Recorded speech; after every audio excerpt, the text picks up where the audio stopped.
Hello friends, आप सभी का स्वागत है मेरे यूट्यूब चैनल पर। आज हम महाराष्ट्र बोर्ड हिंदी मीडियम कक्षा 10वीं का विज्ञान और प्रौद्योगिकी भाग 2 का 7वां पाठ पहचान सूक्ष्मजीव विज्ञानिकी के स्वाध्याय के प्रश्नोत्तर देखेंगे।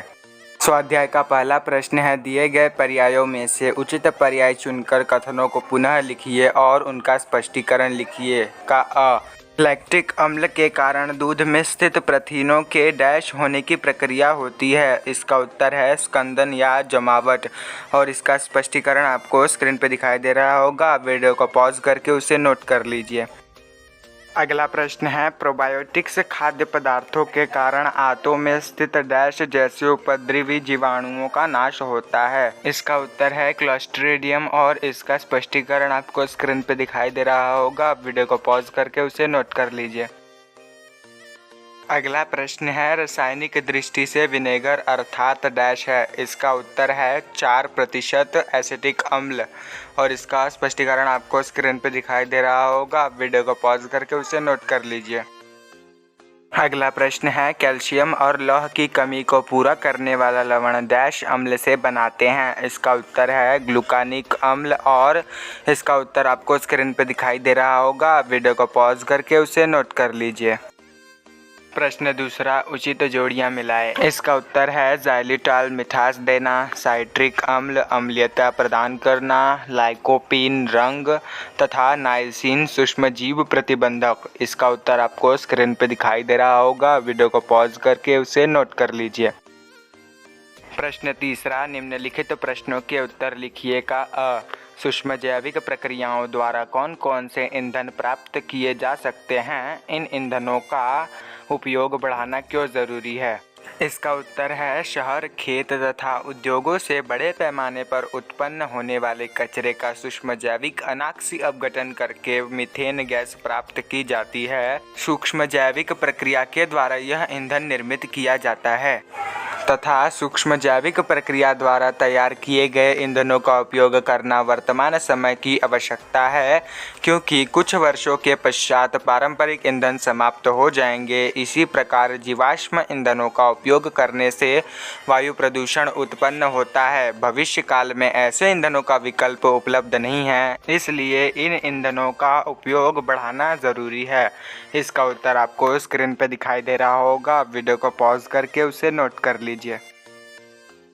अगला प्रश्न है, समुद्र या नदी के तेल की परत को कैसे नष्ट किया जाता है? इसका उत्तर है समुद्र में पेट्रोलियम पदार्थ जैसे कच्चे तेल का रिसाव विभिन्न भिन्न कारणों से होता रहता है।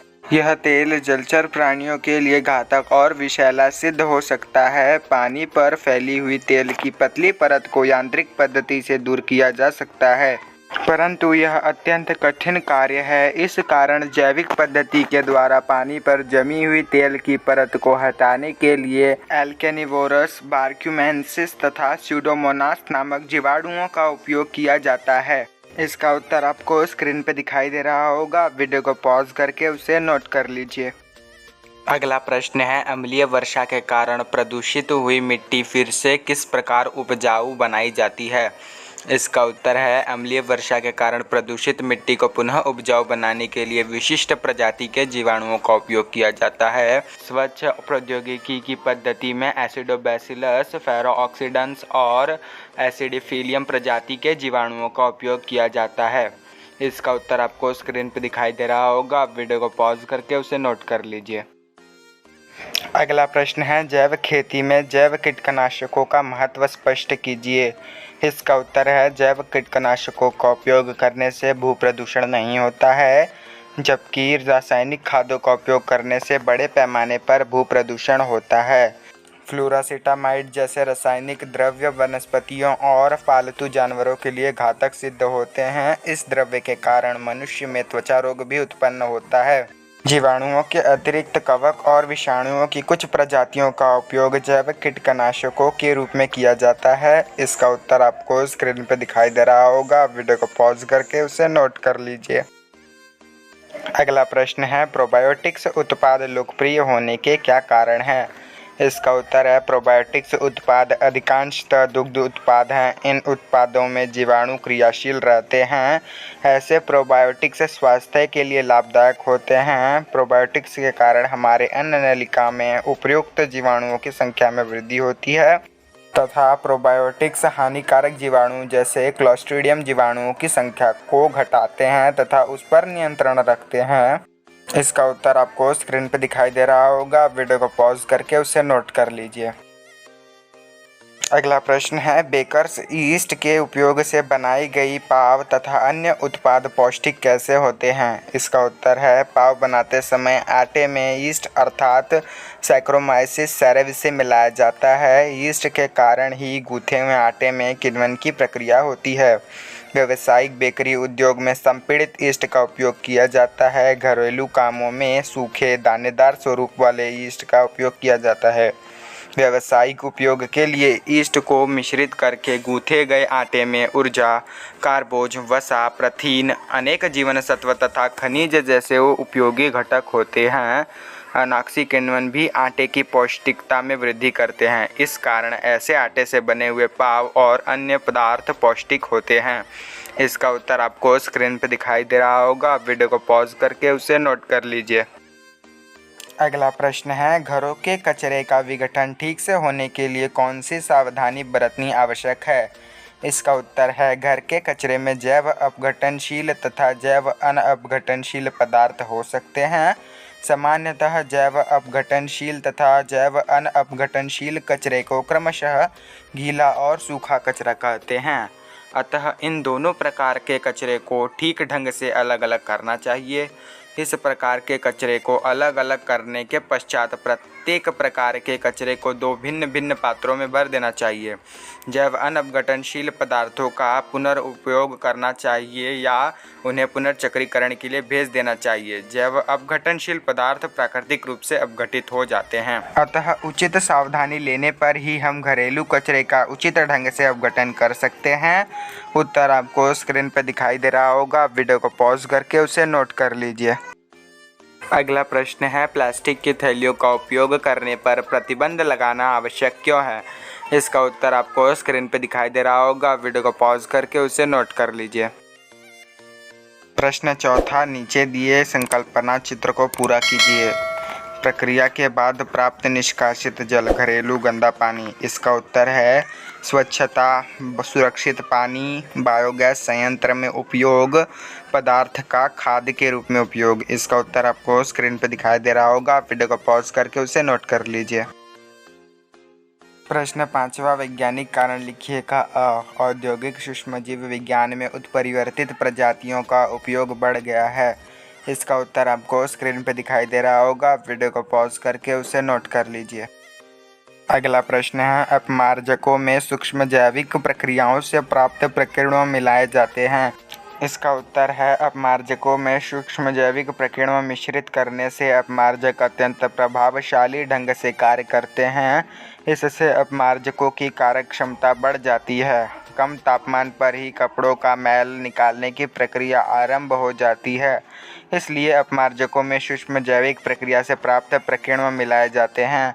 इसका उत्तर आपको स्क्रीन पर दिखाई दे रहा होगा। वीडियो को पॉज करके उसे नोट कर लीजिए। अगला प्रश्न है, रसायन उद्योगों में रासायनिक उत्प्रेरकों के बजाय सूक्ष्म जैविक प्रकीर्णों का उपयोग किया जाता है। इसका उत्तर आपको स्क्रीन पर दिखाई दे रहा होगा। आप वीडियो को पॉज करके उसे नोट कर लीजिए। प्रश्न छठा, उपयोगों के आधार पर नीचे दिए संकल्पना चित्र को पूर्ण कीजिए। ज़ैंथेक गोंद।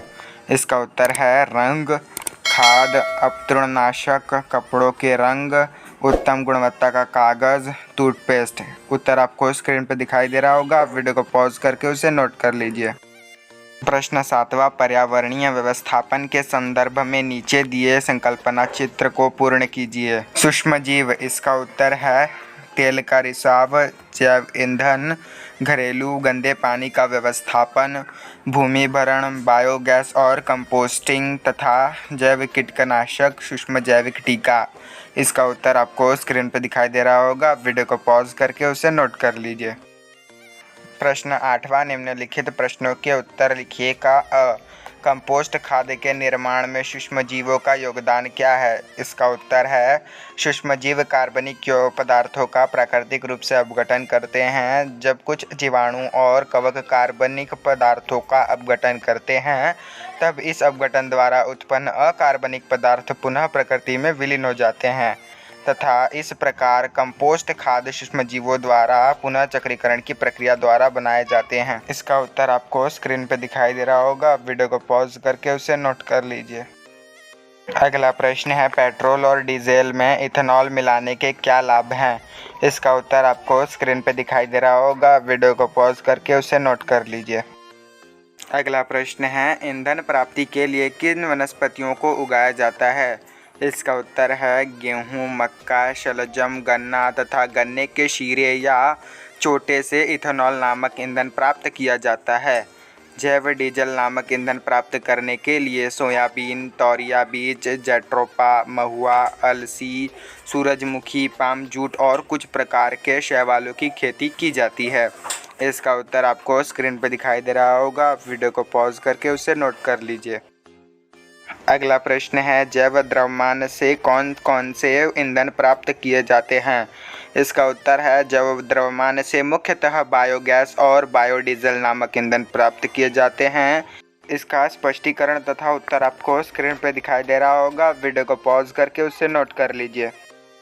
स्वाध्याय का अंतिम प्रश्न है, पाव जालीदार कैसे बनता है? इसका उत्तर है जब पाव के लिए गूथा हुआ आटा तैयार हो जाता है तब उसमें बेकर ईस्ट सैक्रोमाइसिस सेरेविसिम मिलाया जाता है।